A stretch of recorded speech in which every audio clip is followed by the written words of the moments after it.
ഇനി കോഴിക്കോട് നിന്ന് ദീപക് തർമ്മടം നമുക്കൊപ്പം ചേരുകയാണ്. ഏറ്റവും അവസാന വിവരമനുസരിച്ച് ആരൊക്കെ മന്ത്രിസഭയിൽ ഉണ്ടാകും എന്നുള്ള സൂചനയുമായി ദീപക് തർമ്മടം ചേരുകയാണ്. Deepak, good morning. ദീപക്, ഒരുപാട് പേര് കുപ്പായം തയ്പ്പിച്ചിട്ടുണ്ട്. തേരാപാര ഓടിക്കൊണ്ടിരിക്കുക പല ആളുകളും. കാരണം ഇത്രയും മന്ത്രിമാരല്ലേ ഉള്ളൂ, ആളുകൾ ഇഷ്ടം പോലെ ജയിച്ചിട്ടുമുണ്ട്. പറയൂ വിവരങ്ങൾ. SKN ബി ദിലീപ് കുമാർ ഇപ്പം മന്ത്രിസഭയുടെ ഒരു പട്ടിക പറഞ്ഞു കഴിഞ്ഞു. ഇതിൽ ഏറ്റവും പ്രധാനപ്പെട്ട കാര്യം KCക്ക് പ്രാമുഖ്യമുള്ള ഒരു ക്യാബിനറ്റ് ആയിരിക്കും എന്നുള്ളതാണ് ഏറ്റവും പ്രധാനപ്പെട്ട കാര്യം. കാരണം KCക്കാണ് MLA-മാരിൽ പിന്തുണ കൂടുതൽ ലഭിച്ചത്. അതുകൊണ്ട് തന്നെ മാത്രവുമല്ല, SKN നമുക്ക് ലഭിക്കുന്ന വിവരം ഈ സംസ്ഥാനത്തു നിന്ന് പോയ പ്രധാനപ്പെട്ട നേതാക്കൾ, ആ നേതാക്കളിലും ഭൂരിപക്ഷം ആളുകളും KC മുഖ്യമന്ത്രിയാകട്ടെ എന്ന നിലപാടെടുത്തു എന്നുള്ളതാണ്. പക്ഷേ എന്നാൽ ഘടകകക്ഷികളെ പിണക്കാൻ ഹൈക്കമാൻഡ് തയ്യാറല്ല. അത്തരമൊരു ഘട്ടത്തിലാണ് VD സതീശനിലേക്ക് പോയത് എന്നുള്ള വിവരമാണ് നമുക്ക് ഇന്നലെ രാത്രി വൈകിയും ഇന്ന് രാവിലെയും ഒക്കെ ലഭിക്കുന്നത്.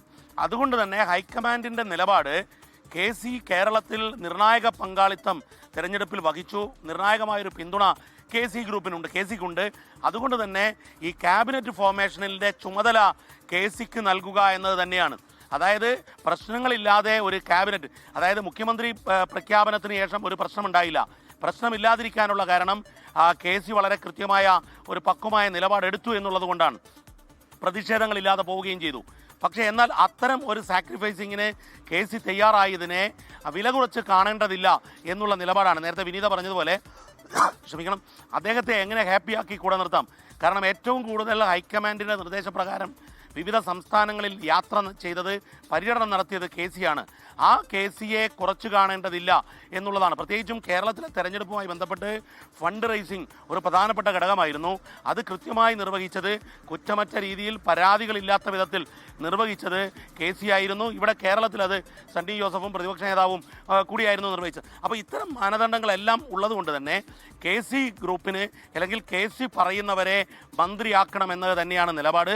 അങ്ങനെ നോക്കുമ്പോൾ ഏറ്റവും പ്രധാനപ്പെട്ടത് KC ഗ്രൂപ്പിൻ്റെ പ്രധാനപ്പെട്ട മാനേജർ AP അനിൽകുമാറിന് തന്നെയായിരിക്കും ആദ്യ പരിഗണന ലഭിക്കുന്നത്.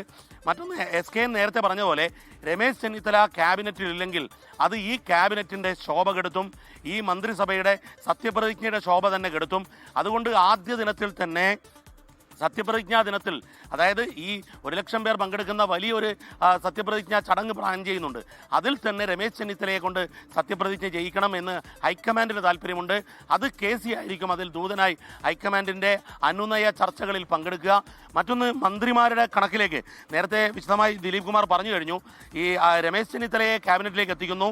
AP Anilkumar, KA Muraleedharan, Sunny Joseph, Thiruvanchoor Radhakrishnan, Mathew Kuzhalnadan, M Liju അല്ലെങ്കിൽ ബിന്ദു കൃഷ്ണ, ഇവരിൽ രണ്ടുപേരിൽ ആരെങ്കിലും ഒരാളെ ക്യാബിനറ്റിലേക്ക് എത്തിക്കുക.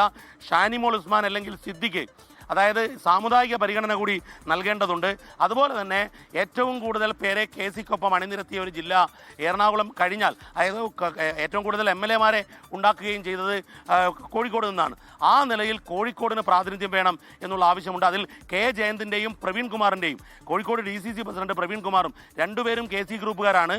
KCക്കൊപ്പം ഈ ഹൈക്കമാൻഡിന് താല്പര്യം ആരാണ് എന്ന് ചോദിച്ചപ്പോൾ KCയുടെ പേര് പറഞ്ഞ ആൾക്കാരാണ്. ഇവർ ക്യാബിനറ്റിലേക്ക് വേണമെന്ന ആവശ്യം, ഇതിൽ ആർക്കാണ് നറുക്ക് വീഴുക എന്നത് കാത്തിരുന്ന് കാണേണ്ടതാണ്. അതുപോലെ തന്നെ ഈ സണ്ണി ജോസഫും അതുപോലെ പ്രധാനപ്പെട്ട നേതാക്കൾ, അവർക്ക് പ്രധാന വകുപ്പുകൾ നൽകണം എന്നുള്ള കാര്യത്തിലും, അതായത് വകുപ്പ് തീരുമാനിക്കുന്നതിലും മന്ത്രിമാർ ആരെന്ന് തീരുമാനിക്കുന്നതിലും KCക്ക് നിർണായക പങ്കുണ്ടാകും. ഇന്നലെ 24 ബ്രേക്ക് ചെയ്ത ഈ പാർലമെന്ററി പാർട്ടി യോഗത്തിൽ VD സതീശൻ പറഞ്ഞതും, അദ്ദേഹം തുറന്നു പറഞ്ഞതും, മന്ത്രിസഭാ രൂപീകരണം KC ആയിരിക്കും, KCയുമായി ചർച്ച ചെയ്തായിരിക്കും എന്നുള്ളതാണ്. അതുകൊണ്ട് SKN നമുക്ക് ഈ തെരഞ്ഞെടുപ്പ് രാഷ്ട്രീയത്തിലെ സമാനതകൾ പരിശോധിക്കുമ്പോൾ പണ്ട് VS മുഖ്യമന്ത്രിയായ സമയത്ത് ആഭ്യന്തരം അദ്ദേഹത്തിന് ഉണ്ടായിരുന്നില്ല. അതുപോലെ പ്രധാനപ്പെട്ട വകുപ്പുകളെല്ലാം പാർട്ടി തീരുമാനിച്ചൊരു കാലമുണ്ടായിരുന്നു.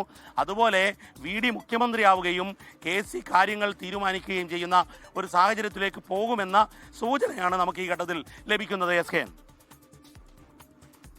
ദീപക് ധർമ്മടം.